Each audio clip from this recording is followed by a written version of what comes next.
guys, welcome back. So, I have a story to tell you all about my LS experience with this swap in my BMW. I, when I first bought the BMW to start this build, I I didn't plan on going to the extent or even think of LS swapping this car. It just sort of went on, and it was an automatic. I couldn't find a manual gearbox for it anywhere. I'm very impatient, so I as I was looking for a gearbox for this BMW, I've seen a lot of LSs for sale, and T56s and 6060s and things like that. And as you know, there's parts everywhere for them. So I didn't hesitate, and I said to me mate, I said, "Oi, we are going to put an LS in this thing. Like, I've made the decision. I'm gonna do it. So keep a lookout, and yeah, we'll try and find a cheap one, a junker, and yeah, put it in and go racing." So it all sounded good, and well, I mean, it's meant to be good. LS swaps aren't crazy, like there's plenty of fabricators out there that sell and make parts for swaps and things. So for certain vehicles, not all vehicles, you got to custom make some stuff. But in my case with the BMW, there was everything available to yeah, and it was cheap enough. And if it wasn't, I would have fabricated it. But um, building such uh, sorry building such a crazy car like this.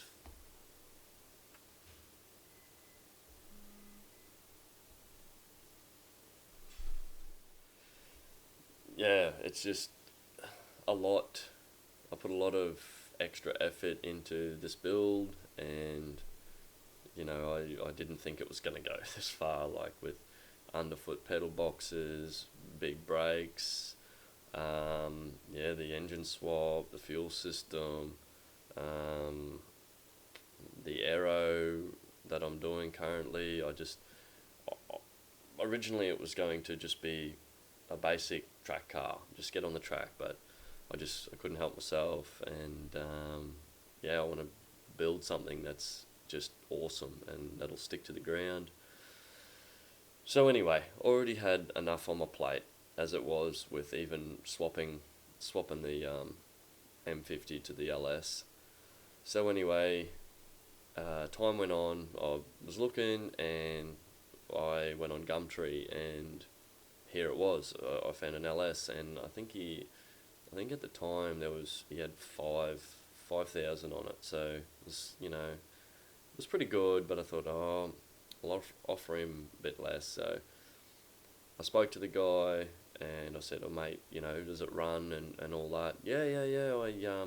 I seen a video of it. It was running. I bought it off a guy, and it's just been sitting here. So I haven't had time or anything to do anything with it." So I said, "Oh sweet." I said, and he said, "I just need it gone. It's just in the way." So I offered him 3,500 Australian dollars for it, and he didn't hesitate. And I was sort of like, "Oh, okay, sweet," but didn't hesitate.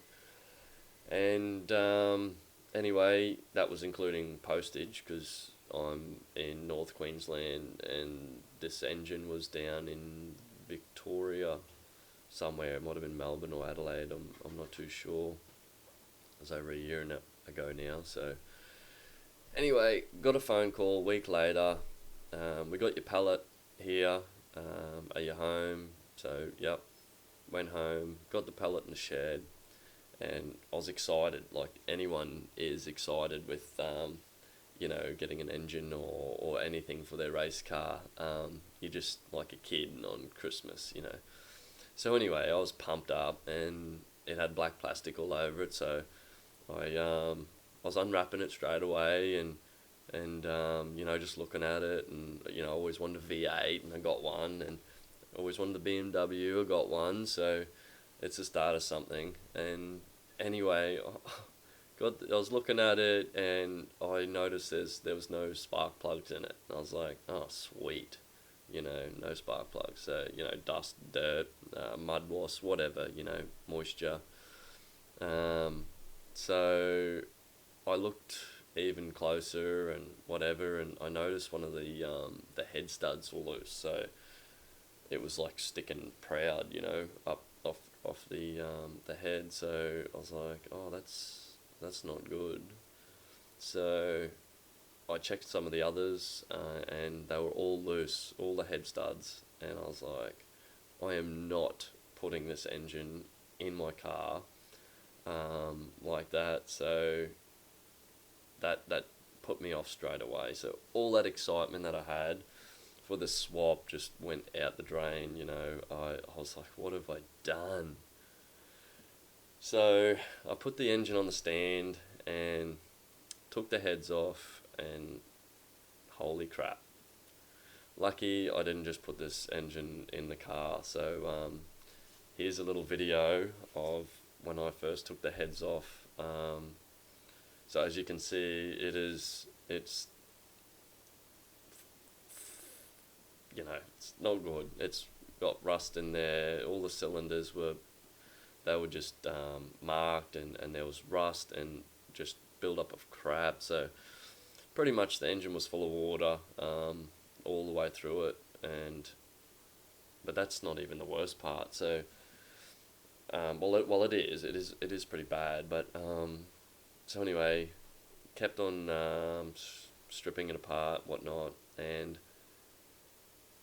I obviously I cleaned the engine up, as you can see these photos and things, and I started from scratch. I was like, we'll build a stock, just a strong motor, just a reliable, just fresh engine. So that's what we were gonna do, save some money. The only thing that I got someone to do was relinish the crank. So just cleaned it all up for them new bearings to go in, and TIG welded the reluctor wheel on there and them together so they don't separate and spin when we're racing and at high RPM. So just a couple of things while it was pulled apart. Anyway, so we kept building this motor. We put a new high volume oil pump, Melling pump on it, and did the steam tubes. We reseated all the valves, ground all them nice, so because they were leaking, they were all pitted and just wrecked from all the water and stuff. So we reground all them. We water tested them, air pressure tested them. So that was all good. And then the time come to put the heads back on. And anyway, I think I got ARP. Yeah, I got ARP studs for it, and bolts. Sorry, got the ARP bolts, and I started to do the first couple of sequences, and torquing them up. Anyway, I got to I think it was the last sequence, the last one, and I was, and it just kept turning. It just kept turning. So, reason why all of the head bolts were loose was because they stripped all of them on one side. On one side, the other side was okay. When I did torque them down, I just if I pull the head off that side again, I have to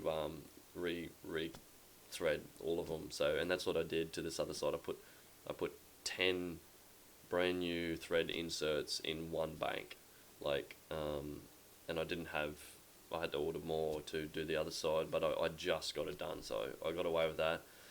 And I bought this kit to do the threads. I wasn't going to pay someone to do it when I could do it myself, and I thought, well, I'm going to need to do it, again to the other side. And it was $3,000 for the insert thread insert kit, and so yeah, more expense, empty pockets.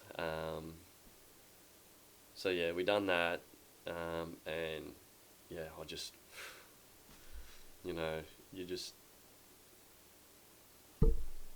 it wasn't meant to be like that. It was meant to be, you know, buy an LS that was running, and you know, put it in and gearbox, and swap it, and just make the extractors and stuff, and just, you know, put it in and go. But my experience was terrible. Um, you know, I gave the guy the benefit of the doubt, and honestly, I didn't even try and contact him because, you know, it was Gumtree, and he's in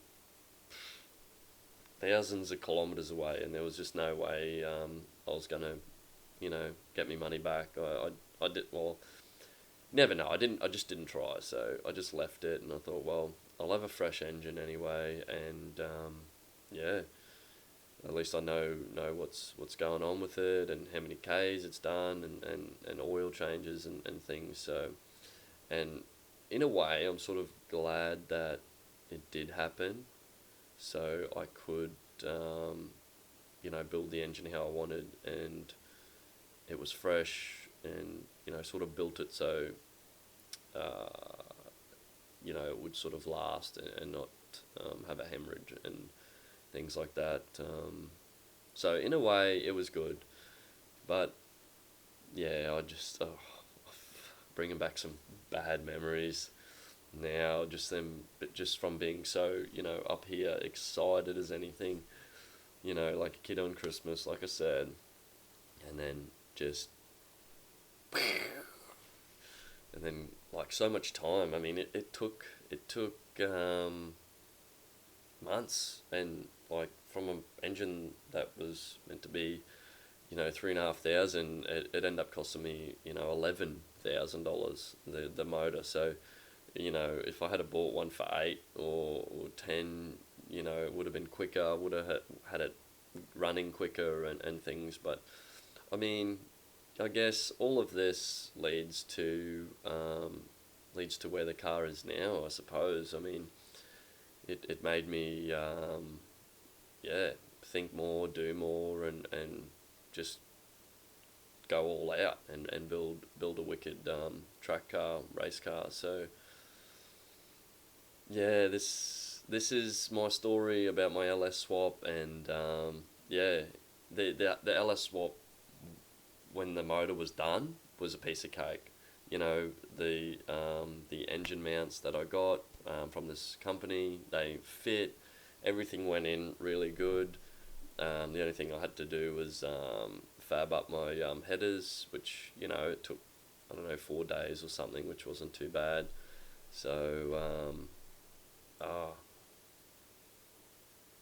yeah, the build, the swap was easy. It was nothing. If you want to LS swap something, do it. Like, you know, I did have a good time doing it, and but yeah, I just had a bad experience, and just with buying from the wrong person, obviously. So take note of that, and maybe try and, if you're doing a swap or buying an engine, you know, see if you can, if you can try and turn it over, or something. But I mean, how many? I mean, there's a lot of people out there that you know, do that. They know it's wrecked and whatever, and they know, you know, they're gonna do someone for some money. But just do your best to, you know, see if the engine's fine. But anyway, I'm gonna leave it at that. So that is my LS swap experience in this BMW. So if you like this story, or if you've got any comments, leave them down below, and I'll try and reply to them. But yeah, thanks guys. Thanks for watching, and be good, or be good at it.